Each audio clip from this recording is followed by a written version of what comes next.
everybody, here we are at long last. Yeah. We haven't seen you guys since last Wednesday.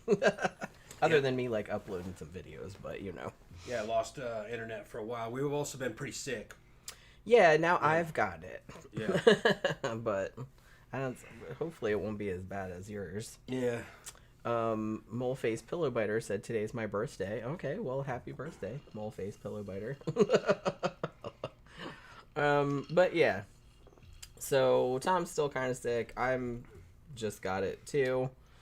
So, you know, we'll see how that goes. But yeah, our internet was out from, like, Friday at 5 p.m. until, like, yesterday mid-morning. So, we couldn't get a lot of shit done, obviously. CB says that I look gorgeous. Thank you very much. I sometimes forget that I have this wig. I think this is only, like, the second time I've worn it. But, yeah. So, you all right back there, Tom? I'm not feeling that good. Let's just, I want to get this show over. Well, that's nice. Yeah, I'm just...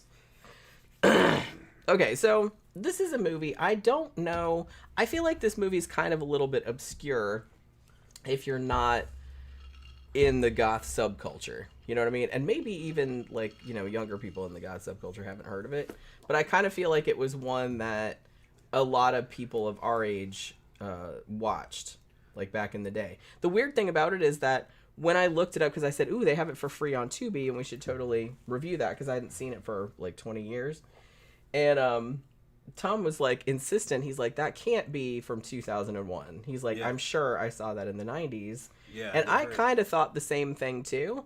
But everywhere I looked said the movie came out in 2001. So I guess we're just, like, remembering it wrong. But, yeah, I thought it was older than that. The reason why my dates might be wrong, I don't know. But I am kind of indirectly connected to this movie.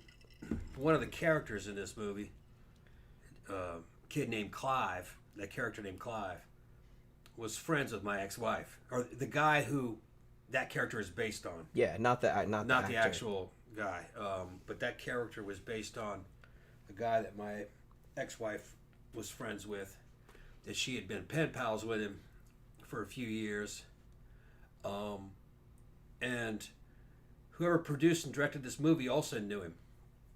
Yeah. And he was just this ultra goth little gay dude. You know, and he was pretty young, I remember. I don't think he was actually 18. I think he was a little bit older. In the movie, the character is 18. I think in real life he's a little bit older than that. But he was living out in the middle of nowhere, like Ohio or something.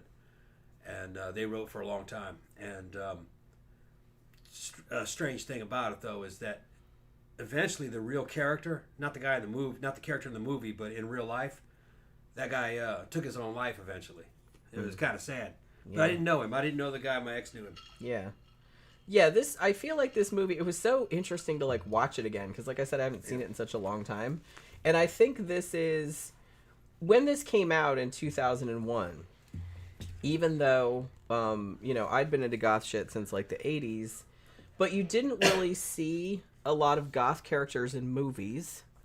And if you did, they got it wrong, or they were portrayed as villains, or something. You know what I mean? They were just it's like something out of The Crow. You know what I mean? Where the characters kind of look like that, you know, but they just, it didn't really explain the culture that, you know, that much. But this movie was actually very accurate to what it was like, particularly for goths, like, growing up in small towns where there weren't a lot of us. Yeah, in the 90s.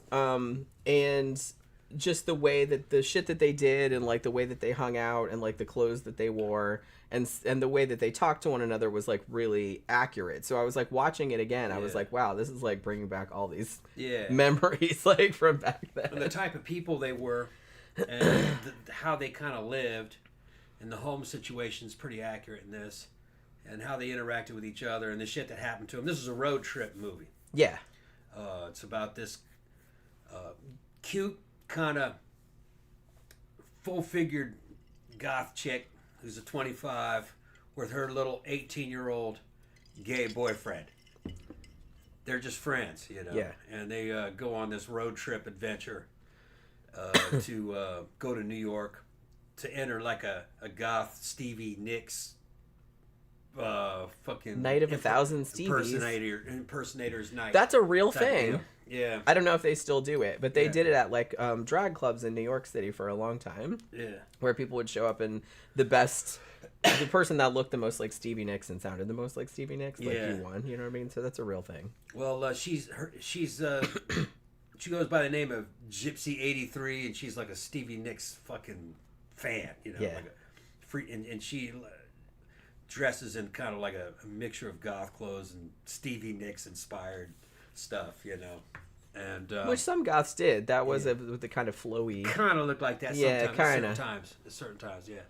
Although Stevie Nicks really was not a goth icon, but maybe I could understand how some goths might be fans. Yeah. It's not that weird. Yeah, it's kind of adjacent, you know. And then Clive, her buddy, was kind of more like a Robert Smith type guy, an updated Robert Smith type goth dude. The kid that plays Clive in this, the actor's name is Ket Turton. That kid is darling. He's adorable. They both really pull off the goth persona for that time. Yeah, that's the way. That's the way goths were. I mean, I didn't really get the feeling that they were. I got the feeling that they were kind of like that in real life. Or new people like that. Or new people like that in real life, you know what I mean? Because, like, the interaction between them and just, like, they didn't really seem like they were playing characters. They kind of seemed like they were just kind of being themselves, you know? Yeah, and, you know, when they finally get to New York, they get to the club, there's a lot of over-the-top goth fucking characters in there that they look accurate for the time. For that era, yeah. But it's over the top. It's over the top behavior. But, I don't know, we just probably want to get about, you know, mostly focused, I guess, on the story of the movie and kind of what it meant. We recommend it. It's a good flick.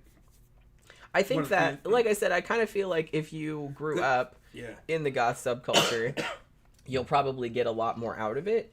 But even if not, I think I think anybody can relate to just being a misfit and not fitting in. It was ahead of its time. Oh, big time. Kind of ahead. The movie was kind of ahead of its time. Big time. And it never really caught on. It was never really, I don't think, a commercial success. No, absolutely not. People in the scene knew of it. And I don't know if the younger goths know about it, but the older ones do. Because it seems like it sort of fell between the cracks. I was like looking for other reviews of it on YouTube, and the only 2 other reviews that I found of it were like channels that had like 500 subscribers. We also watched some other goth movies. Yeah, one of them from 2018, which was okay. That had a friend of mine was in it also, or involved in this seamstress named Cambrielle from Salem. It was somebody I knew from when I was hanging out with Man Ray. And that one was okay, but it was not as good as... Yeah, this is one of the better goth movies. It seems like, well, because like I said, I think it's the most accurate to just like goths on the ground. Yeah. Like, especially during that era, like I said, it's mainly 90s, because I feel like a lot of the music in this, there's some Cure in it. I think Just Like Heaven is in there, and I think Doing the Unstuck is in there. But there's a lot of kind of 90s stuff, like A-pop and Diva Destruction and that kind of stuff. Yeah, certain parts of the story are pretty universal. I mean, if you just know what it's like to be young and stuck in a fucking nowhere town, that's part of the story too. But she's got a black Trans Am with a big Firebird on the hood, like fucking Smokey and the Bandit had. She's got that. I know, that's awesome. They decide they're gonna go to New York in this damn gas guzzler. And I want to mention too that there's actually some good. I don't even want to call them cameos because some of them are like bigger parts.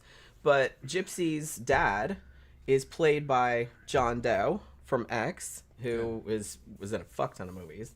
I always liked him. I like X; they're great. But and also Karen Black is in this. Sexy motherfucking Karen Black is in it. She's great in this. Yeah. I really like her. She plays a washed up fucking nightclub singer named Bambi. Yeah, she was running the karaoke night at a damn honky tonk bar. They get sick of driving, they stop at a honky tonk bar, and it's just they just nail honky tonk bar. Just perfect. and just how out of place they were in there. Well, like when they were like, why the fuck are they going into a honky tonk? They get in there and they're surprised by what they see, and I'm like, what the fuck? What we would have never gone in there. But they just need to have a good scene, you know. Yeah, of like the squares and whereas like looking, it's like, ooh, look at these freaky people. Yeah, you know what I mean. They eventually pick up some people along the way. They pick up this Amish guy. That's like the first person they pick up. Yeah. What's his Zechariah? Zechariah. He's running away from the Amish. Yeah, he's running away from the Amish. He said he's running away from cows. Yeah, that too. Yeah, he comes off as pretty cool, you know, and they goth him out. And yeah, they're like, here, we need to Gypsy's making out with him and shit, you know. First Clive thought he was going to make out with him, but he didn't. He went for the girl. He did. I mean, Zechariah did kind of lead Clive on a little bit, I feel. Yeah. But he's probably just trying to get a ride. Zechariah, I had forgotten about that aspect of the story. Yeah. And I'm like, he's kind of a jerk. Because he's running away from the Amish. Yeah. And then they goth him out. He seems nice and everything like that. And then him and Gypsy end up having a sexual encounter. This actually does have some fairly graphic, I don't know if I'd call it graphic, but I mean, it tells you what happened. For the time, it was kind of pushing the envelope a little bit as far as sex goes, because Clive and another guy also have an encounter. They get it on in the rest area. Yeah, I'm like, ooh, gross. The rest area. So unsanitary.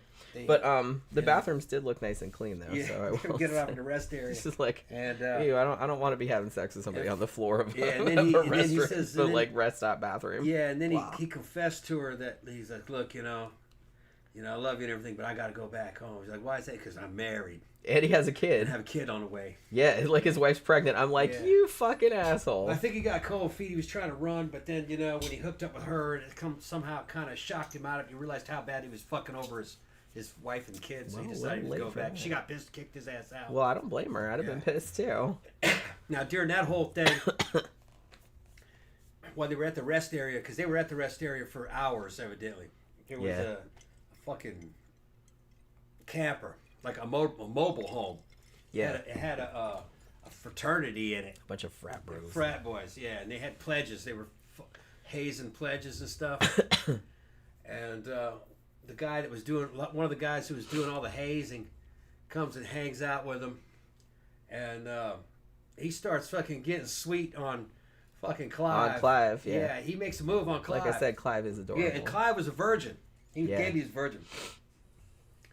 So they fucking hit. And after that, the dude goes back with the jocks and tries to fucking go incognito like nothing happened. And then the jocks fucking spray painted their fucking car. Yeah. And dude just kind of had to fucking keep his mouth shut, and the fucking bus left. And he's just like looking at him going, ooh, I don't know. I didn't hit that guy. Nope. Yeah. And I was like, yeah, that tracks. Yeah, and see, what's funny is because, like, if you hang around the goth scene long enough, you know a bunch of different kind of people. You see all kinds of fucking weird shit like that happen. Yeah, so a lot of stuff that happens. This did not surprise me at all. A lot of the stuff that happens in this is kind of like stuff that you've either seen yourself happen or fucking you heard about, you know, because that scene, especially at that time, was fucking pretty underground, and it was you were always in fucking weird places, weird clubs and shit, fucking weird people, and even if those people were kind of looked normal on the surface, fucking they did weird shit. Yeah. Yeah, it's just it was another time, and this movie does kind of address that time. Yeah, it really it does a good job of like capturing that, like, an era for me, you know what I mean? Even though I was a little bit older, but that's kind of the thing. Yeah, so I was pushing 30 at the time that this thing came out. I was probably about 27. No. Yeah. Well, wait a minute. No. That would have been 31. 31. Yeah. If it came out in 2001, I don't think it did. I think it came out in 99. I remembered it being 99. Everywhere I looked said 2001. Maybe I knew that it was coming out in 99. Yeah, maybe. Well, my ex told me about it. And how she knew the guy who that character was based on, or at least partially based on, is back in the day in the pre-internet era. Goths would have these these fucking friend rings. It was like a damn ring. and you put your card on it, and you put picture and your name, your address, and maybe on the back side, photographs of yourself or just your interests or whatever, and you put it on that ring.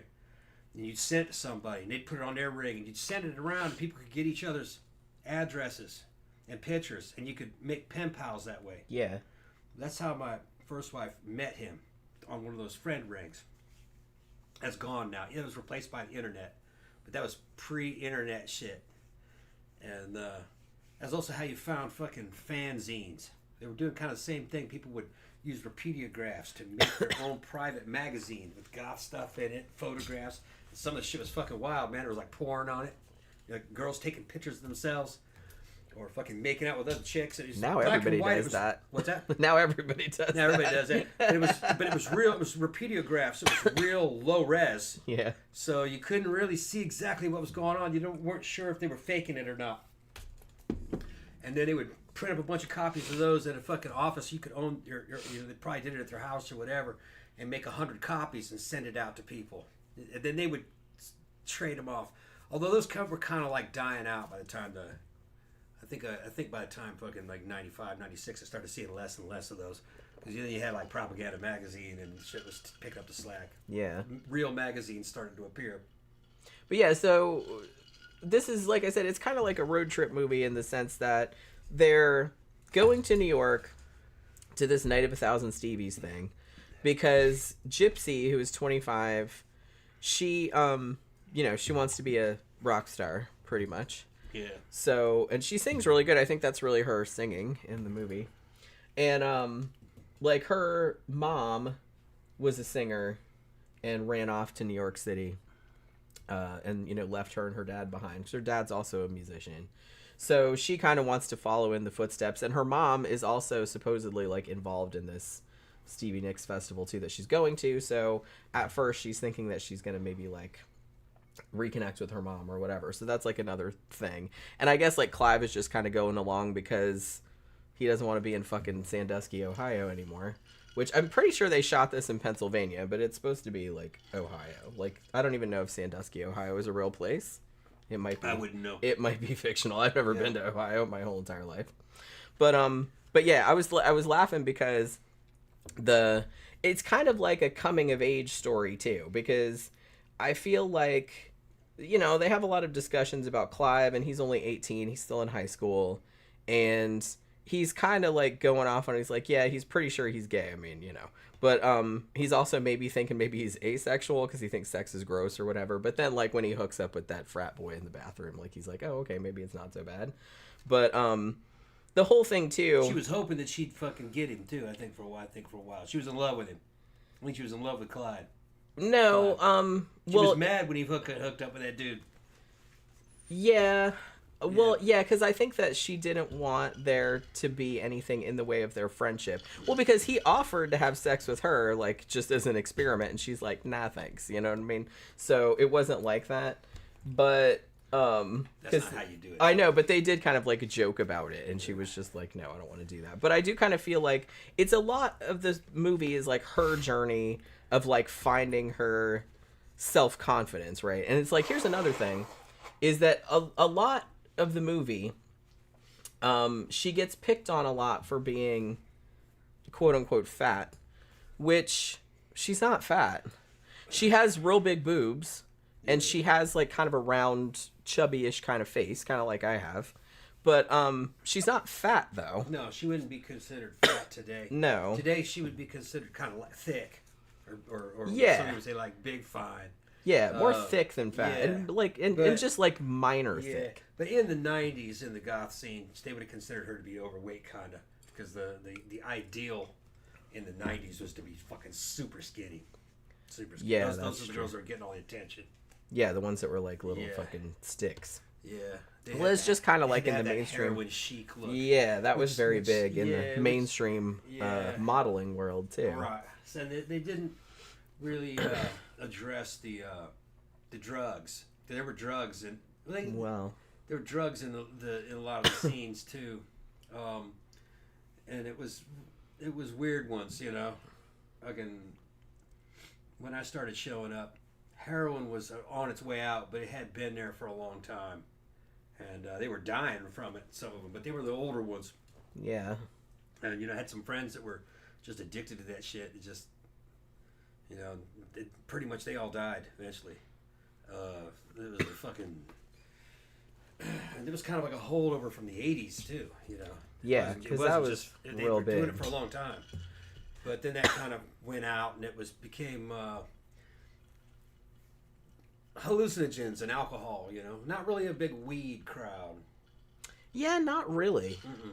I kind of feel like it's more. A lot of people smoke weed now. Yeah. In the goth scene and stuff, but I feel like that wasn't really the drug of choice. I feel. No, they like hallucinogens. Yeah. Cocaine. I kind of feel like that was a bigger thing. Yeah. But. And then some of the trashier ones later on. This is like when we were in the South. By the time I was down in New Orleans, a lot of the ones that were into industrial and shit were also were fucking with meth. Yeah. Yeah, they fucked them up too. They weren't around very long though. They went off down fucking meth alley. So it didn't really quite address that. I guess that probably wasn't in every scene either. I mean, that wasn't in every and I mean club scene. It was in certain ones. It was like that. The thing about it was that this movie is mostly focusing on these two characters who are presumably the only two goth people in Sandusky, Ohio. Yeah. So there's not really a scene per se. Yeah. So they didn't really have drug problems, or they weren't being confronted with it in big club scenes. Right. That was a big obstacle for some people. They couldn't pass the drug problem thing. Yeah. They would just get sucked off down that direction. You never see them again. It was almost kind of like they were killed. They weren't though. They just became drug addicts. Yeah. Yeah.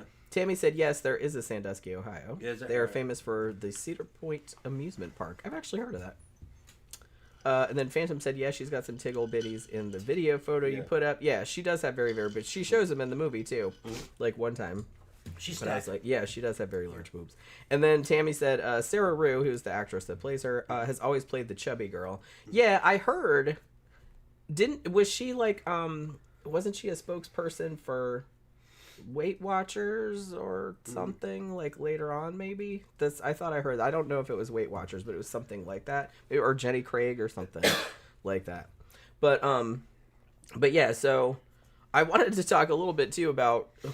Here's one of the things. It's the little things I think that I liked about this movie.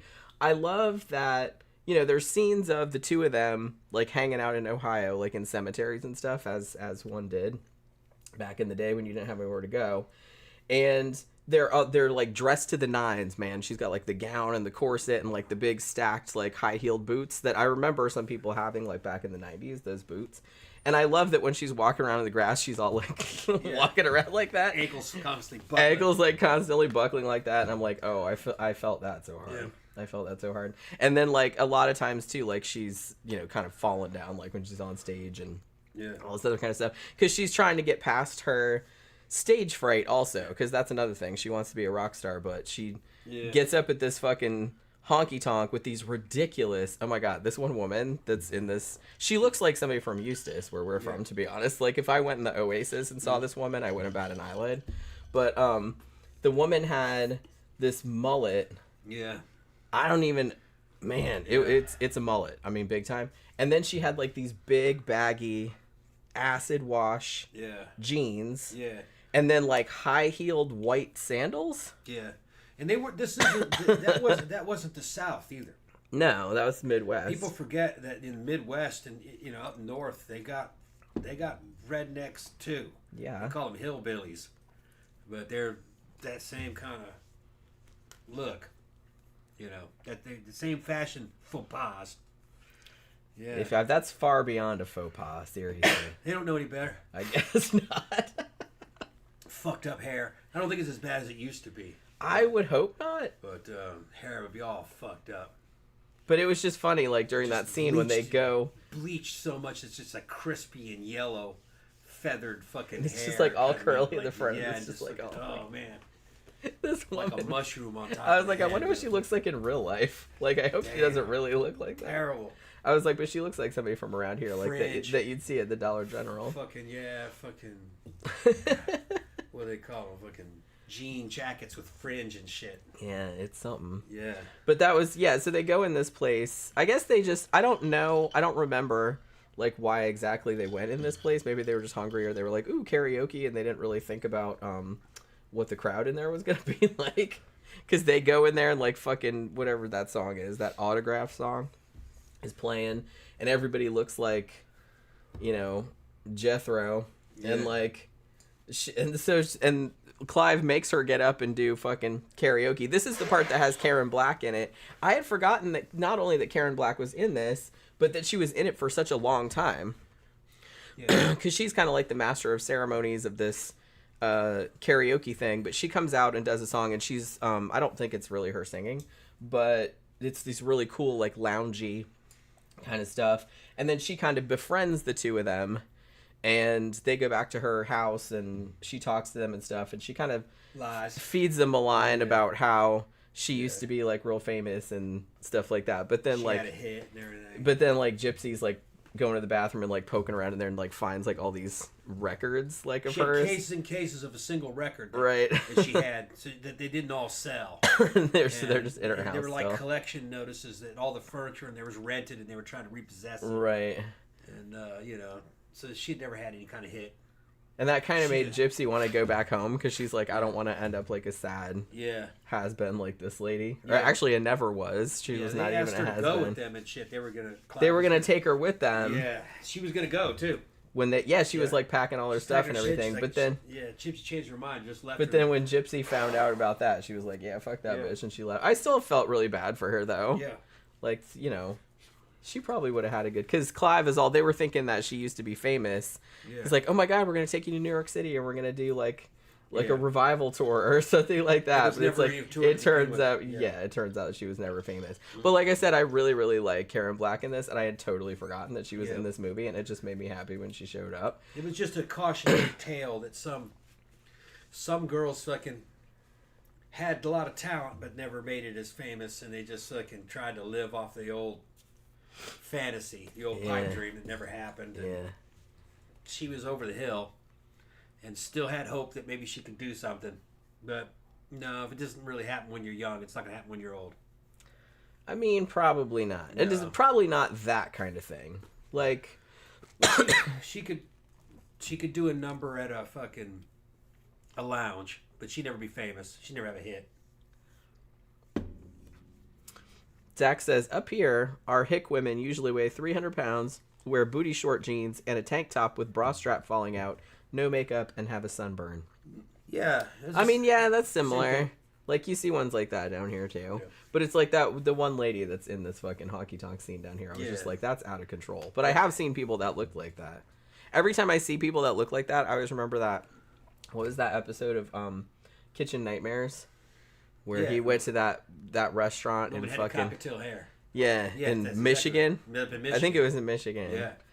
And everybody in there. Sophie's listening, she knows. Everybody in there looked like this lady. Like everybody had acid wash on and crispy, big hair that didn't move, and I was like, oh my God, it's like fucking 1985 all over again. And fucking Michigan is like the America's version of Siberia. I mean, that's fucking ice cold up near fucking Canada.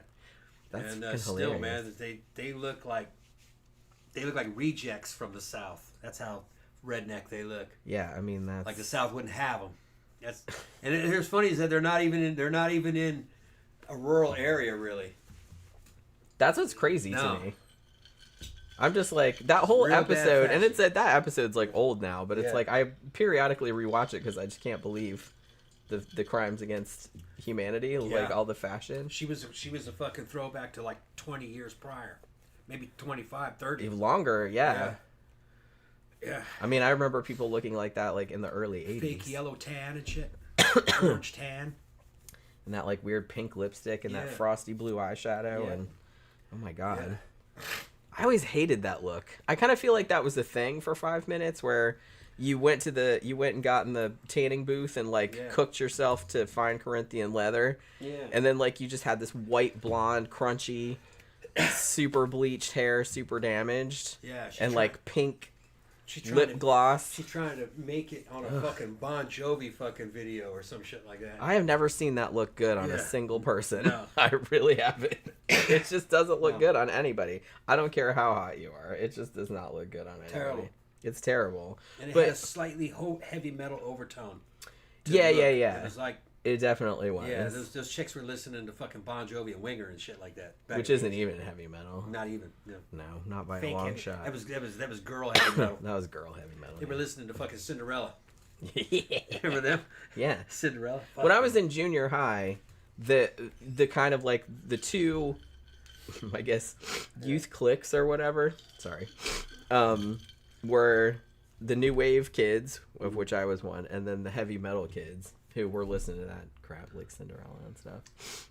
But yeah, so like I said, I kind of feel like this movie is not all that well known. Like I said, I found 2 reviews of it, and both of the channels were tiny channels that were talking about it. Yeah. So I've heard other goth people of our age and maybe a little bit older, a little bit younger, like talking about it because it was kind of a big thing at the time.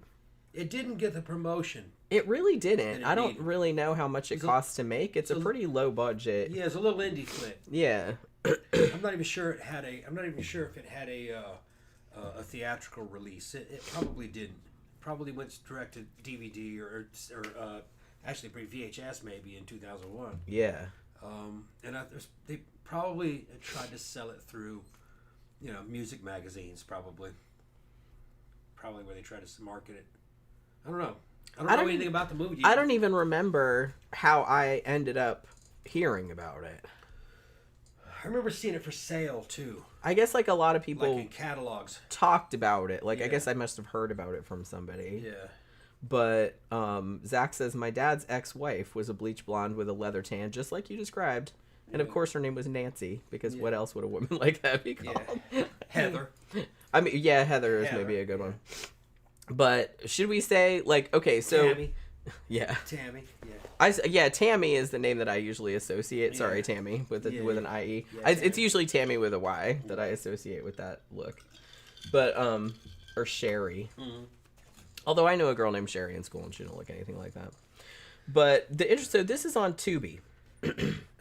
I think you can also rent it on Amazon Prime, but it's on Tubi for free. It's on Roku for free. Like I said, I think you'll get a lot more out of it if you're into the same kind of shit as we are, because there's like good music in it and you could probably relate to it more. But it's still like a good, just a fun little coming of age road trip movie. And I think like the 2 main characters really carry the whole movie. I mean, if it wasn't, the 2 of them are just so good together and they just have such great chemistry together that it's just like fun to watch them. And, all of the little adventures that they get into, all the jocks picking on them and, and shit like that, and meeting Karen Black and having to have sex with the Amish guy and Gypsy working at the photomat. Yeah, that's remember right. the little photomats? Yeah, she worked at the She worked at photomat. the little photomat, and her friends and her the mean girls went to high school with her. Says, I thought you were gonna be famous. What are you still doing here? That kind of shit. Right. I'm like, bitch, she's only 25. Calm down. Yeah. Yeah, she was only 25. But so we watched it on Tubi last night, and after it was over, the next movie, because if you have Tubi, like it'll just be like, hey, here's another movie like that one, and it'll just go ahead and play it. So the next movie that it played after this one was a 2018 movie, which was called My Summer as a Goth. Yeah. And it turned out I knew people involved with that one too. And I'm sitting there going, this is either going to be funny or it's going to be a total shit show. It's okay.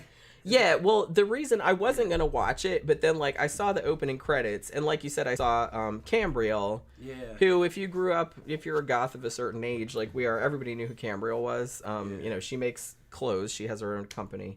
And she advertised in all the magazines and stuff, and most people that could afford it, like, had a piece of her clothing, so she was quite famous. She did the costumes in this one.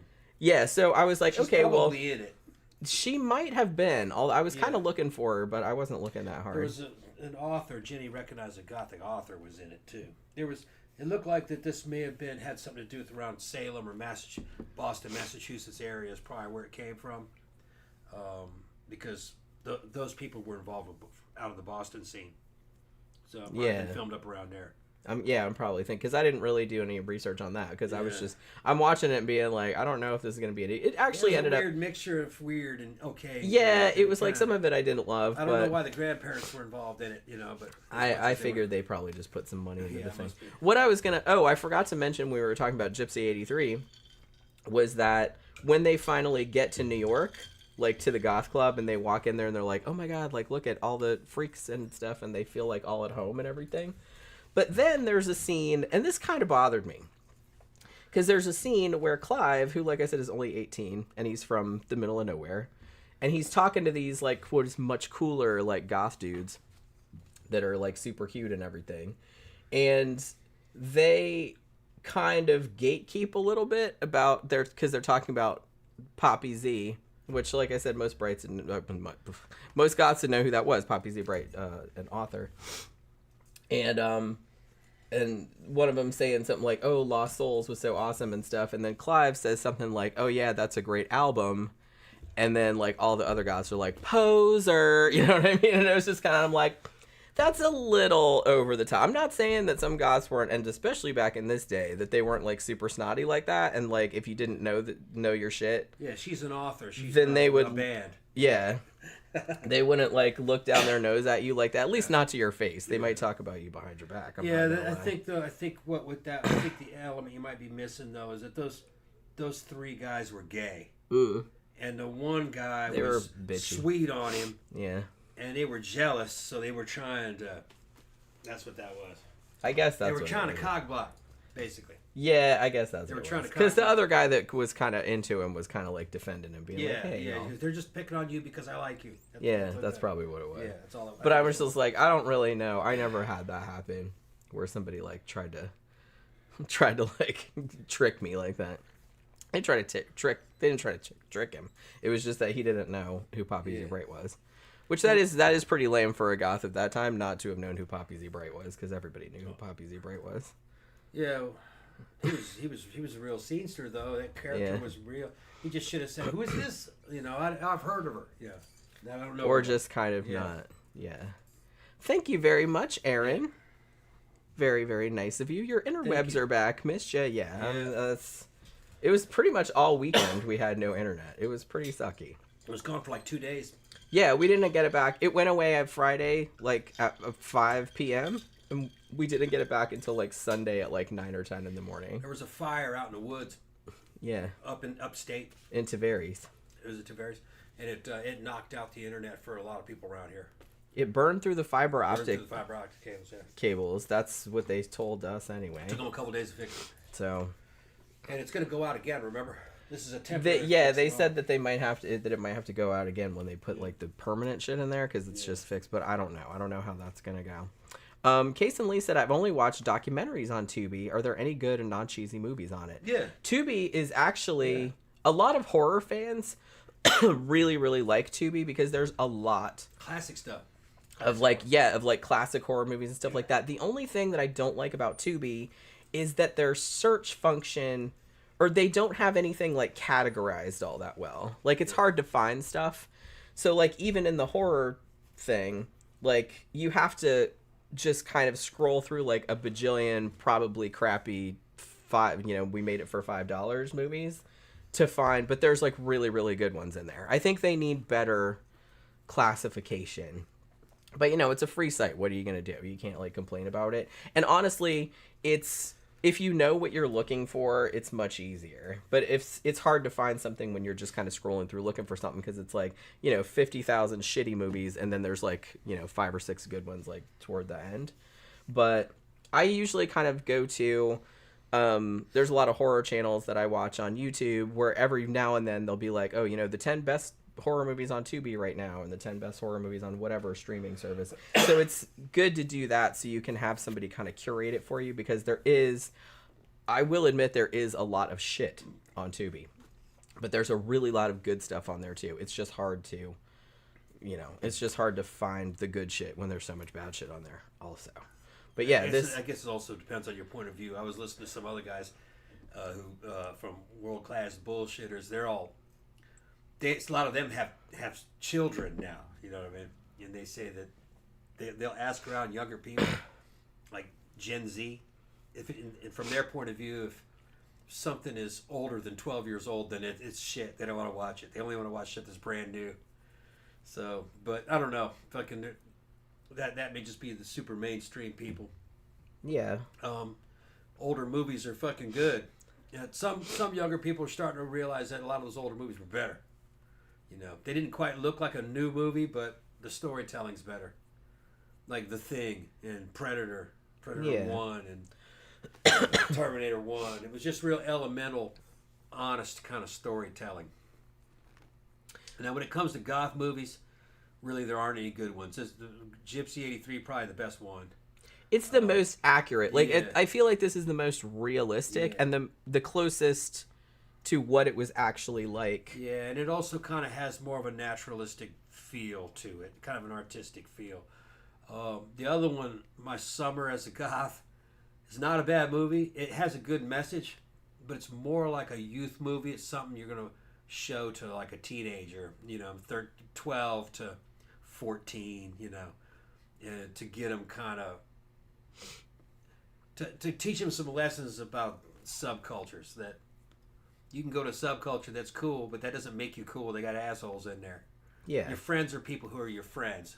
You know what I mean? Yeah. They may or may not be in that scene. That's what it talks about. That The only thing I didn't really love about My Summer as a Goth was, and I kind of feel like this is maybe something that I can point to for like a lot of movies, like newer movies that are about the goth subculture, because I do kind of feel like there's a large segment of goth subculture nowadays that's just fashion. Like, it doesn't have anything to do with the music. Like, the people don't even like listen to goth music or anything. They don't even know there is goth music. Which I think is really stupid, because the whole, I mean, the subculture is a music subculture. It's like, Well, what happened was that Instagram girls happened. Yeah, that's They just get famous by clicks, shaking booty, having a look, selling stuff off OnlyFans or whatever. And some of those girls look fantastic.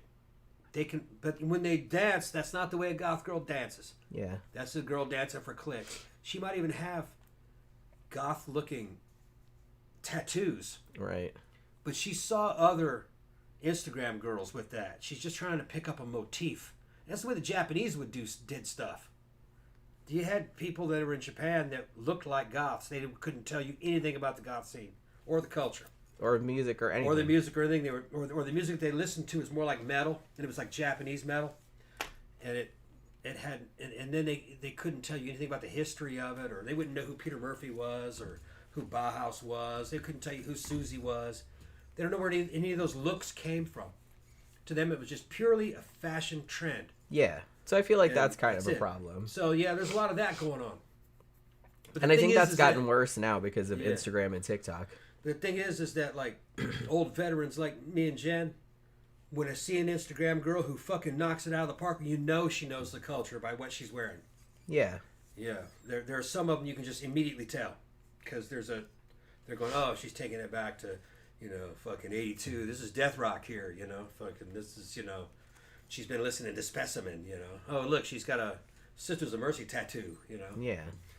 Just shit like that, So you sometimes some looks just can't really accurately be faked, because there's kind of like an encoded messages in there. Yeah. That goths see. We're like, oh, I know where she got that, Right, yeah. It's that kind of stuff. Phantom says, is the soundtrack good in this film? Mm-hmm. Yeah. It's like, here's the weird thing, though. Like, even though literally the whole point of the travel, of the trip in Gypsy 83 is to go to a Stevie Nicks festival, there is, like, no Stevie Nicks music in this. No. Now, at one point, Gypsy, the character, she does a karaoke version of Talk to Me, right? Yeah. But I think that they only let them get away with that because I don't think Stevie Nicks wrote that song, even though she's kind of famous for performing it. Stevie Nicks would not allow her music to be used in the movie. Now, there is a Diva Destruction cover of a Stevie Nicks song, but I can't remember which one it is. That's in there, but they wouldn't let the movie use any of her music, which I thought was a little. They probably didn't know if the movie was going to be any good. Yeah, maybe not. Because I was like, literally the whole point of the movie is like she's like a super fan, like a Stevie Nicks super fan, and she's gonna go like sing some Stevie Nicks songs, and I was like, it's a little weird. Like I said, she does like do a karaoke version of one of her songs, but she did get away with that. But they didn't use any of her actual songs in there. But yeah, the soundtrack's pretty good. It's kind of, there's a couple Cure songs, like I said. Yeah. Like, but kind of the more mainstreamy ones. They didn't use any obscure Cure stuff. Like I said, there's Diva Destruction was in there. What do you call it? A-pop. Having midnight picnics in the cemetery. I know, I love it. The cemetery staff tell them they shouldn't be doing this. Just fucking funny shit. You could not. Here's the thing, though. You could not have a midnight picnic in a cemetery. You couldn't. They were closed after. You'll get after big hours. trouble. Yeah, you'd get. Usually the caretakers lived on premises, so they'd know if you were out there. You'd get hit for trespassing. I mean, especially not setting up all the bunch of candles like they did. Setting up candles and shit. I mean, it'd be different if it was like an abandoned one. I guess they kind of kept an eye out for that. You know, they didn't want people hanging out in the cemetery at night doing spooky shit. That I tell you what though, you go in the day though, take pictures. We used to go do photo shoots. Yeah, we did too. Like I feel like all goths probably did that. But one thing I did kind of relate to was that after they were kind of hanging out in the cemetery, and then they came in and they were hanging out in the church, like talking, and the lady, I guess she was either the wife of the caretaker or the other caretaker, and came over and was like getting all up in their shit about, and basically didn't the old lady say something to Gypsy like, you'd be so pretty if you didn't like wear all that stuff, or if you didn't if you wear something a little more appropriate to your size, or some shit like that, and I'm just like, called her fat. Oh my god. I was like, well, I kind of felt that because not so much fat, but and I kind of feel like anybody was a goth back in the day, especially if you're a girl, you're always gonna get like these busybody old ladies. You'd be so pretty if you didn't have blue hair, or if you took all that eyeliner off, or if you didn't have a piece of your hair shaved out. Right? Yeah, exactly. And I'm just kind of like, I didn't do it for you, bitch. Yeah. Like what? You know what I mean? So it's just kind of like we had our own sense of what looked good, and it did look good. I thought it looked good. Just other people didn't have that same. That's a them problem, not a me problem. Yeah. So I'm just saying. But it's just, I would never in a million years go up to a random ass person that I didn't know and tell them it's like, well, you'd look much better if you looked more like a goth. Why the fuck would I do that? That's like so rude. Well, they felt they could because they had numbers, so therefore they saw themselves as the standard. You know what I mean? That, like, everybody, I'm regular. You're not regular. I'm regular. Yeah, I'm a regular person. Good for you. I'm supposed to be able to I was supposed to be able to tell you what to do because you're doing it wrong. You know, that's like, what I mean. It's just, it's so narcissistic. Yeah. Like, well, we're doing it wrong on purpose because we have our own way of doing it. Yeah, and like, what is wrong anyway? Yeah. I don't know. Like I said, I never... And that's like, I was just like, I could really relate to that because I was like, oh my god, so many times. A lot. Yeah. It's funny because had we been another race, had we been like Native American, they would have said shit. It's because we were white kids. Yeah. We know how white kids are supposed to look. Fucking Native Americans probably would have, back in the 1800s, probably would have fucking loved the looks because they shaved pieces of their hair off and had things like mohawks. The mohawk haircut came from them. Well, yeah. And, you know, they color their hair and fucking weave things into it and mix and match things with clothes, you know. White man's clothes mixed with fucking buckskin and shit. And they had a good look, you know.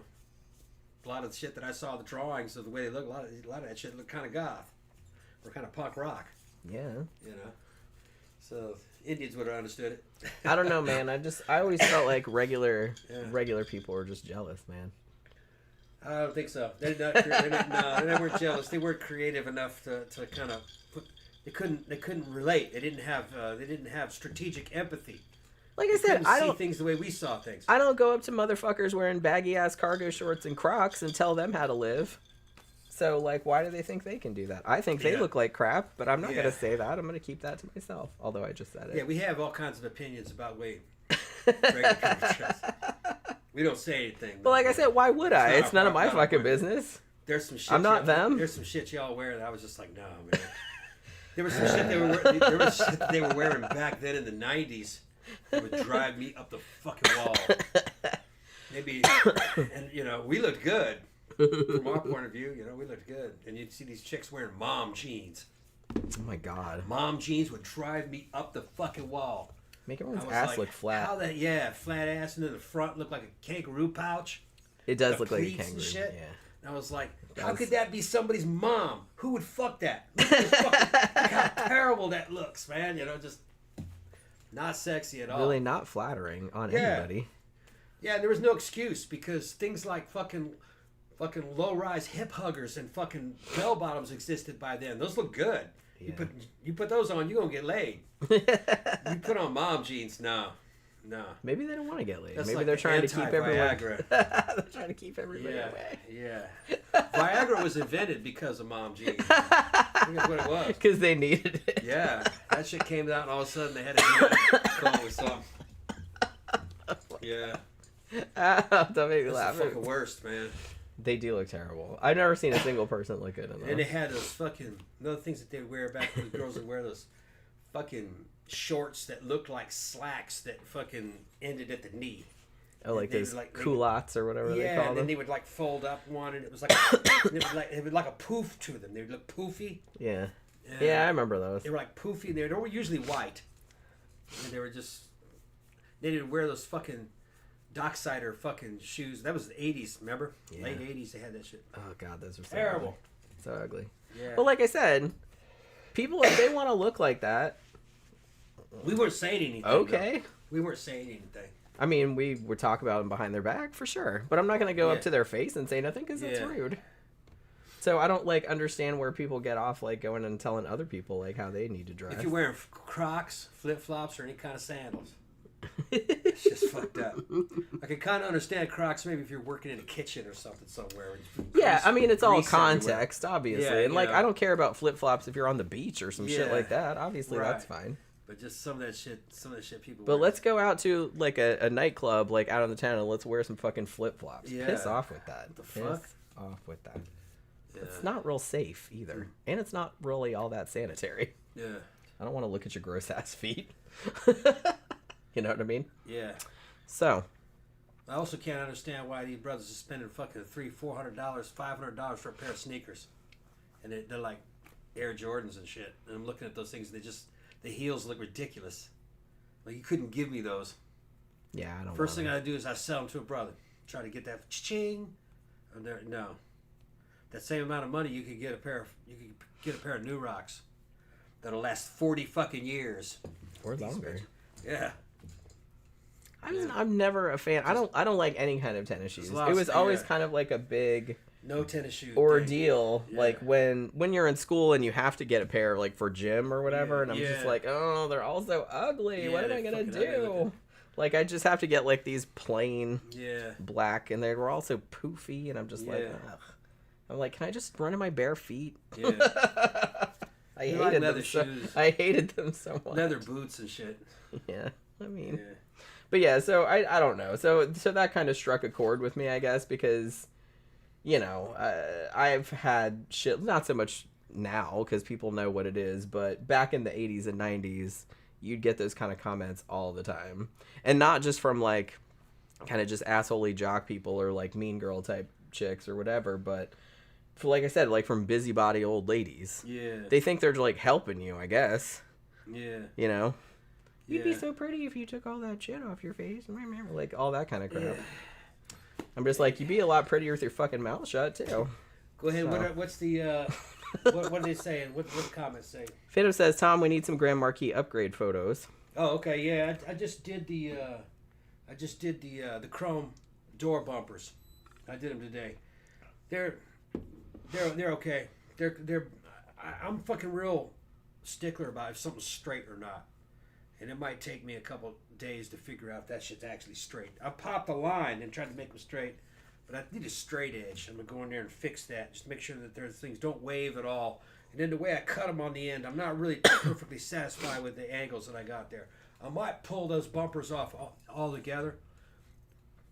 In the rear door, there's a hole in it that goes to a little socket inside the outside of the door. And for some reason the rear doors on Ford Panther bodies had a hole in it.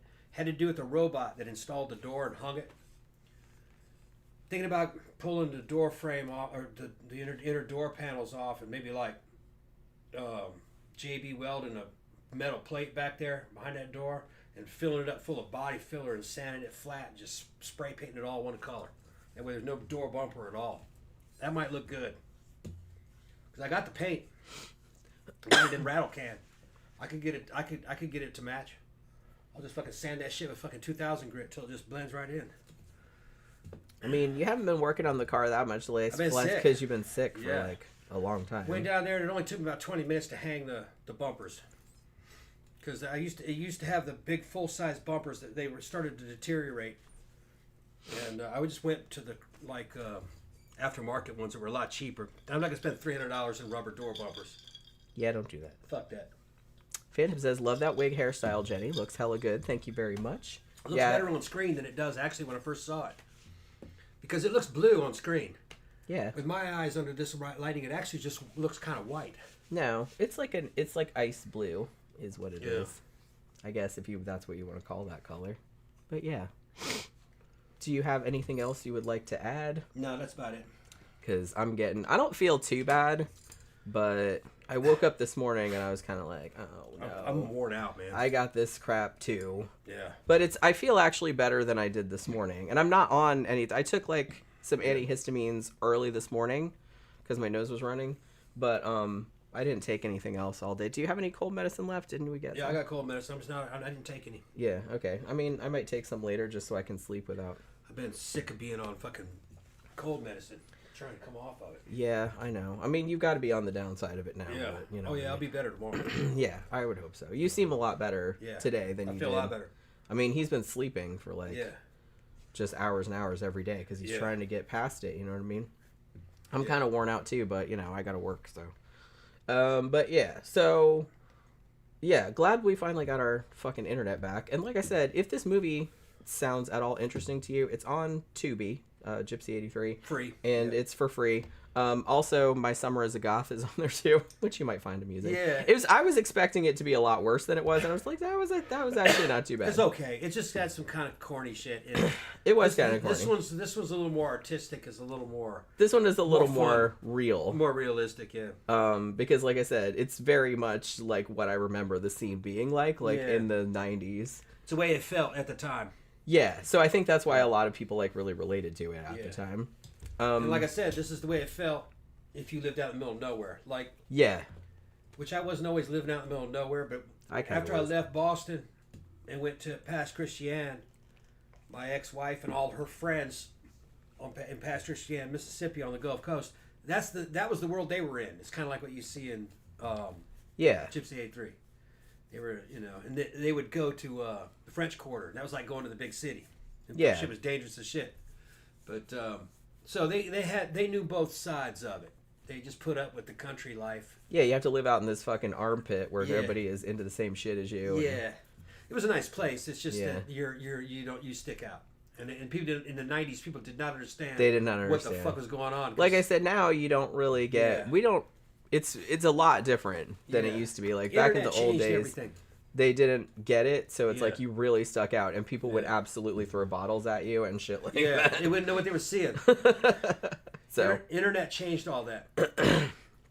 So it's a lot different. It's much better. It's much easier to move through the world nowadays than it used to be back in the day. And so it was probably like harder. I kind of feel like maybe it was harder for dudes because I had a friend in high school who kind of reminds me a little bit of Clive in this movie. He kind of had the eyeliner and the Robert Smith hair and everything like that, and he just got his ass beat. Yeah, you thought you were gay, or you either thought you were gay. Well, he was gay. You thought you were gay, or you were some kind of Satanist. Yeah. And then like Marilyn Manson started coming out, and all of a sudden that would really threw them off because they couldn't tell the difference between you or Marilyn Manson. Yeah, that was so really. They thought you were just like some kind of sexual. Thanks a lot, Brian Warner. Yeah, that was Brian. No help. They thought you were just kind of like sexually depraved. No help. Yeah, did you have any of your fucking ribs removed? And so get the fuck out of here, man. All I can remember, because like I said, I never got into Marilyn Manson. That's a little, it's a little mainstreamy for me. We'd get shit thrown at us fucking from cars. Yeah. Going by. The Marilyn Manson. And Yeah. Fucking they would do shit like that. Out, yeah.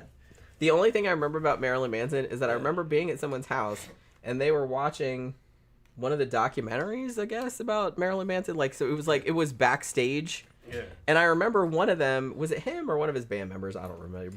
Like, taking a shit and then, like, picking it up with a fork. Yeah, I don't know. And eating it? Did he eat it? It was probably faked. I'm sure it probably was. Yeah, but I was like, okay, you're no G.G. Allen. Almost but everything about those guys nice was artificial. Yeah, that was kind of the thing. I think that's kind of why our friend knows him. He's annoyed from us so here. much. Yeah. Fucking our. Yeah, he's from here. He's from here. Our friend who's the DJ in local clubs here. They came up together. They grew up together. Yeah, they hung out when they were kids. Yeah, I heard all kinds of fucking Brian stories. Yeah. He's a good guy. He's just, Yeah, I don't think he's a shitty person, he's really. I mean, well... He just caused a lot of trouble for us. There are a lot of allegations he was abusive toward his girlfriends, which... He was high all the time, too. Which I don't doubt that. But had a serious drug problem. Yeah, that too. But yeah, he really caused trouble for the scene, I feel like. I'm not begrudging the dude, like, making money or whatever, but he did kind of make it harder for the rest of us, so...